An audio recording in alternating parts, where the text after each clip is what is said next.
What if there was a cure for a broken heart? Would you be willing to fast forward through the most difficult moments of your life? This is the question that author Nikki Ehrlich poses in her new novel, The Poppy Fields. Ehrlich imagines a place called the Poppy Fields, where a new technology allows people in intense grief to come to the fields for a controversial treatment, a therapeutic sleep regimen, where for a month or two, the brokenhearted sleep their way through their grief. When they wake up, the intensity of their grief is markedly diminished. But there is one possible side effect. Some still remember their loved one, yes, but without feeling any emotional connection to them. As Ehrlich writes, before they sleep, they think of their mothers and fathers and siblings. They think of their friends and lovers and spouses. They think of the big things, the milestones missed, the last time their hands touched, the words both said and unsaid. They think of the small things, the one crooked tooth, the scent of the pillow in the morning, the laugh in the middle of a joke. They remember the people they've lost. Someday they will all wake up. Maybe, just maybe, this sleep will help, because they have each been told over and over again that the only way through out of a hardship is through. But nobody ever told them they have to stay awake. Though the premise of the Poppy Fields is fictional and strikes a chord, it is human nature to want to avoid pain, to jump past the hard parts. But life doesn't work that way. Grief doesn't ever really go away. Time does not, in fact, heal all wounds. Some try to avoid their grief. They busy themselves with work or hobbies or other distractions, or turn to more damaging methods like alcohol or drugs to try to numb the pain. Grief never goes away. It changes shape over time. It is a reflection of the love that we have for those we've lost. Avoidance isn't the answer. Though a quick fix is indeed attractive, it's unlikely in the world of grief or really dealing with anything difficult or traumatic. When I was in social work school, I took a class on crisis therapy. And one of the first things we were taught to say to someone who is experiencing a crisis or a serious trauma is, "You are in crisis." The first step is to acknowledge the difficulty and the pain, to lean into it. Rabbi Michael Marmer describes the Jewish approach to dealing with challenging issues as bear hunt theology. We can't go under it, we can't go over it, we can't go around it, so you got to go through it. Our tradition compels us to lean into difficult things, not avoid them. I've always been struck in particular by how our traditions around death and mourning push us gently to lean into the experience of mourning rather than avoid it. Jewish tradition insists that a mourner should never face grief in isolation. From the earliest stage of aninut, when the mourner is freed from ritual obligations in order to focus on the immediate tasks, through Shiva, when the community surrounds them with food and presence and care, the Jewish framework makes clear that grief is shared, not solitary. Even the daily recitation of the Mourner's Kaddish throughout the first year of mourning requires a minyan, a gathering of 10 other Jews, ensuring that prayer itself becomes a communal act of support. Even after the initial loss, our calendar brings us back to remembrance. This afternoon at Yizkor, and again on Atzeret Simchat Torah, on Passover, and on Shavuot, echoing the ancient pilgrimage festivals when the whole community gathered and mourners were held in their grief. These rituals guide mourners to re-engage with life without denying sorrow, reminding us to check in with our grief throughout the year. At every stage, Jewish practice balances private grief with public solidarity, guiding mourners to move through loss while reminding them that they do not walk that path alone. Yom Kippur is a day meant for leaning into the difficult things, weighing us down. On this day, we are rehearsing our deaths. On this day, we are not meant to be paralyzed with fear, but as a call to action, a reminder that our lives are fragile and finite. Having done the work of teshuvah, of turning, of returning to the best within us, as Rabbi Nambi taught last Shabbat, over the last days and weeks, we entered into this day of kapara, atonement. The Hebrew, more literally, could also mean an act of smoothing over, of repairing the damage that was done when we've missed the mark. Simply engaging in teshuvah isn't enough. When we have missed the mark, when we've hurt those we care about or slighted others or avoided the difficult conversations, damage has been done. And it requires not just a return to the right path, but the careful work of repair as well. As Jews, there is perhaps nothing more difficult to talk about these days than Israel. We are polarized, we are heartbroken, we are frustrated, we are scared, we are angry, we are confused and overwhelmed, and some of us are all of these things at the same time. Before I say more about Israel, I want to acknowledge something important, that each of us in this room carries different experiences, hopes, and fears when it comes to Israel and the Palestinian people.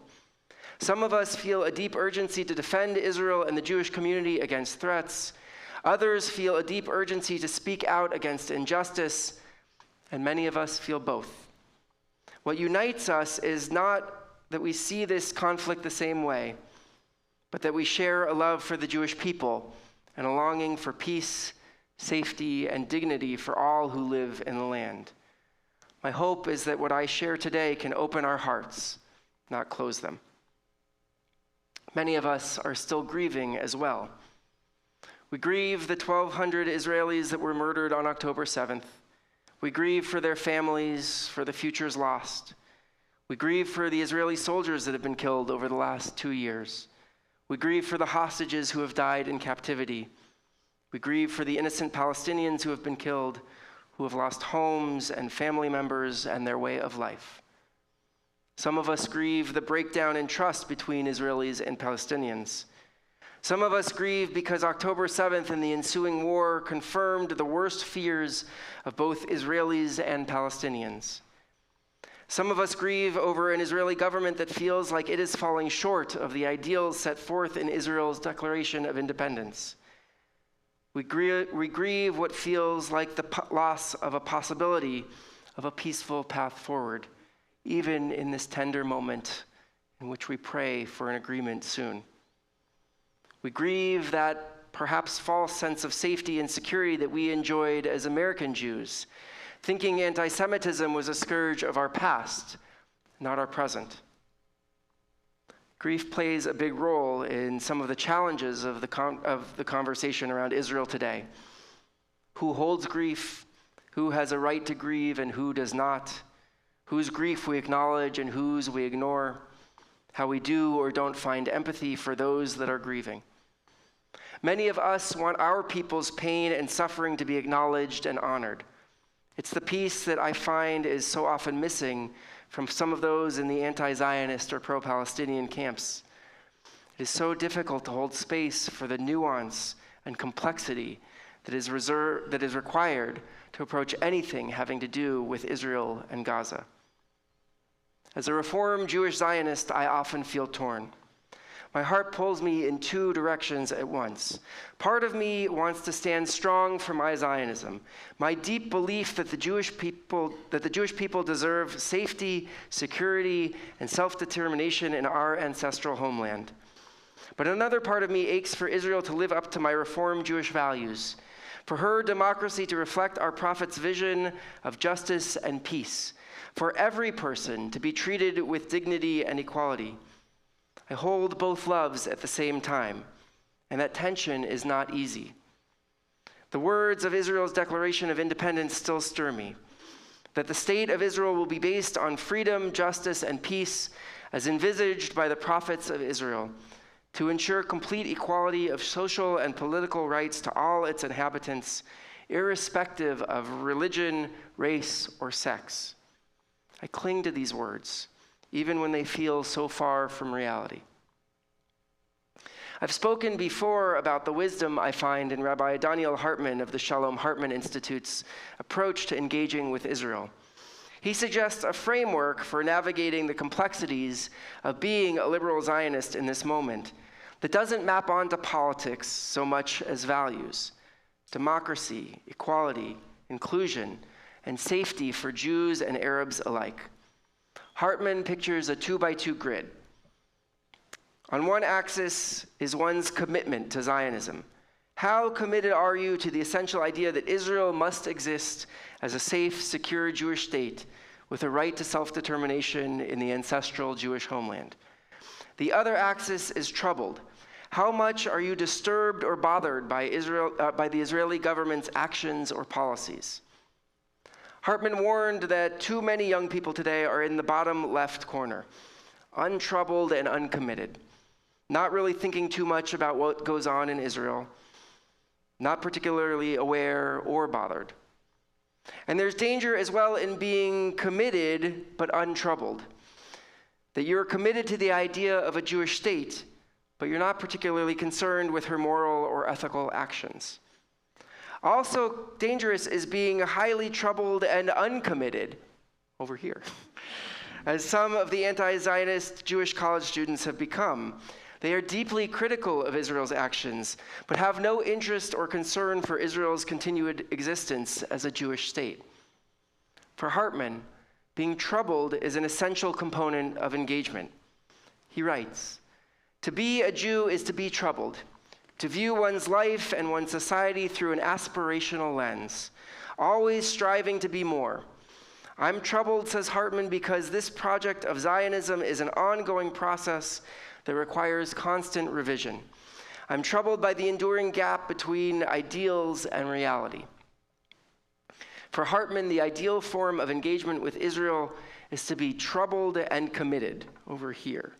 Highly committed to the project of Zionism and the importance of a Jewish state, and simultaneously deeply concerned and engaged when Israel or its government isn't living up to the democratic ideals set forth by her founders. A troubled, committed Zionist is someone who is deeply engaged and deeply grounded in reality and morality. In many ways, this is what it means to be an American, too. Deeply committed to our country's core values, and also troubled when those values are undermined. In both Israel and America, preserving democracy requires us to hold on to both, our commitment and our concern, to be both troubled and committed. Thinking of Hartman's 4 quadrants, where might you place yourself? This is not just theoretical. My colleagues in the Israeli reform movement are living it every day. If we think our Beth Am community is polarized, imagine leading a congregation consisting of active duty IDF soldiers and reservists, of family members of hostages, of pacifists, and those who are in the streets protesting every week. In a recent briefing connecting Israeli and American Reform rabbis, Rabbi Smadar Bilik of Kehilat Yozma in Modi'in spoke about the challenge of bringing a message of hope to her congregants, even when reality disappoints. Rabbi Ofek Meir, who leads the Leo Beck Center in Haifa, insists that our young people need a new Jewish language for their fury, so their anger at the government doesn't lead them away from Judaism, but deeper into it. Rabbi Oded Mazor of Kol HaNeshama in Jerusalem has seen unexpected partnerships emerging. Their neighbors, Orthodox and secular, who now know they must stand together, even across divides. This is what troubled and committed looks like in practice. Not despairing, but shaping community, giving voice to hope. Over the past 2 years, I have had a number of conversations with congregants who are at odds with their college-age children when it comes to Israel. It goes something like this. My college student and I just can't talk about Israel or even being Jewish anymore because it is just too painful, too fraught, and we can't find any common ground. Over the summer, there was a story in the J Weekly about Rabbi Amy Eilberg, who had published a series of letters between her and her daughter, Panina Eilberg-Schwartz, that model what it is to engage in difficult conversations around Israel. It's worth noting the title of this collection of letters, The Distance We Have to Travel. So often the chasm between our differing perspectives feels so wide that it is simply impossible to cross. In her introduction to these letters, Rabbi Eilberg explains, I welcomed the opportunity to enter more deeply into her thinking and perspective, always a learning opportunity for me, despite and because of our sometimes different perspectives. These letters model a thoughtful, loving exchange between two people who see this conflict from very different perspectives, but are willing to hear and value what the other person has to say because of their deep love for and commitment to each other, even when, especially when, they disagree. They are not trying to change the other's mind, but to reach a place of understanding, not agreement. Within our congregation, as we learned from the Shared Identity Project, and as we have seen over the past few years, our views around Israel are indeed diverse and varied, which I know is an understatement. We have folks on the right and the left, some who are both at once or internally conflicted, some who have distanced themselves from engaging with Israel or just need to take a break from Israel for a while, some who have found renewed passion for their Jewish identity after October 7th. So many of us in this congregation see things so very differently. And yet, I would argue that we need to create a space to have honest, earnest conversations with each other, not just about the facts, but about the ways in which each of us experiences and understands Israel, Zionism, and the conflict between the Israelis and Palestinians. If we can't go over it or around it, how will we go through it together? How will we take on this complex conversation around Israel? My hope is that in the coming year, we can begin a series of conversations in small groups across our Beth Am community to create a space in which we can talk with each other across lines of political and philosophical differences in order to listen and learn from one another, not to debate or argue. And hopefully, as we take the time to dig into this conversation, we can create a statement of what we can affirm, the values we share, and some framing principles for our conversation around Israel and Palestine here at Congregation Beth Am. In the meantime, we will continue to bring a diverse array of speakers to deepen our thinking throughout the year, and we'll also begin to explore opportunities for bringing Israeli cultural programs as well. If you're interested in helping to lead any of these programs or efforts or conversations, please reach out to me. One of our best examples of creating this kind of space is our Israel discussion group, which gathers just before services every Friday night. Led by the calm, caring presence of Uriela Ben Yaakov and Dean Lockgard, this group has been meeting since just after October 7th, 2023, and has become a unique space in which people with many disparate and differing views on Israel come together each week to share, to reflect, to mourn, and to simply be together. Though they might have opposing views on how the Israel-Gaza war is being waged or the political choices being made, they all have a core, abiding care and concern for Israel, for her people, and for the need for an enduring peace. And in the process, they have built a beautiful and loving community as well. In order to approach these conversations, these difficult conversations, I'd like to propose some guiding principles. Here at Beth Am, as we've talked about already this morning, our mission provides some basic ground rules for the values of our community. We strive to live as a holy community whose study and practice of Judaism inspires and challenges us to do justice, to love kindness, and to walk humbly with our God. We learn and engage deeply with our tradition. We recognize the limitations of our knowledge and our assumptions, and we work diligently to make our world a better place. Animated by our core Jewish values of respect, of recognizing the divine spark within every human being, of caring for each person as an individual. We also must recognize that in our Beth Am community, we are committed to our relationships with each other, to see each other and be seen, to know each other and be known by others. Some additional ground rules. First, we must resist the binary. The urge to see things as black or white, as either or or as a zero-sum game. We must look for the nuance. Next, we need to commit to assuming the best of intentions in each other. When we are in deep relationship with each other, when we are invested in each other's well-being, then we can weather the disagreements and tensions that are bound to arise in the life of our community. And finally, we need to lean into curiosity. In the words of the great sage Ted Lasso, we need to be curious, not judgmental. As the rabbis understood, a machlochet l'shem shamayim, a sacred disagreement, is one in which no one is more committed to being right than to seeking truth and understanding.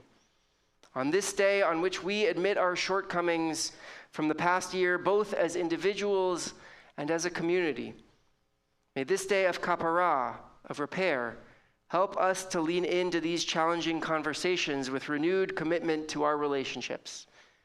We must ask ourselves about our own readiness to be in honest dialogue, knowing that understanding another's perspective does not mean agreement. We cannot sleep through or shy away from the things in our lives that are difficult or challenging. Our tradition pushes us to stay awake, to lean into the difficult, to engage and work through it. There is no miracle cure for a broken heart, but on this day in which we contemplate deeply the trajectory of our lives, we have a chance to set a course for deep growth in the coming year. Gamar Chatima Tova. May we be inscribed and sealed into the book of a life well lived, made stronger by confronting difficult moments together.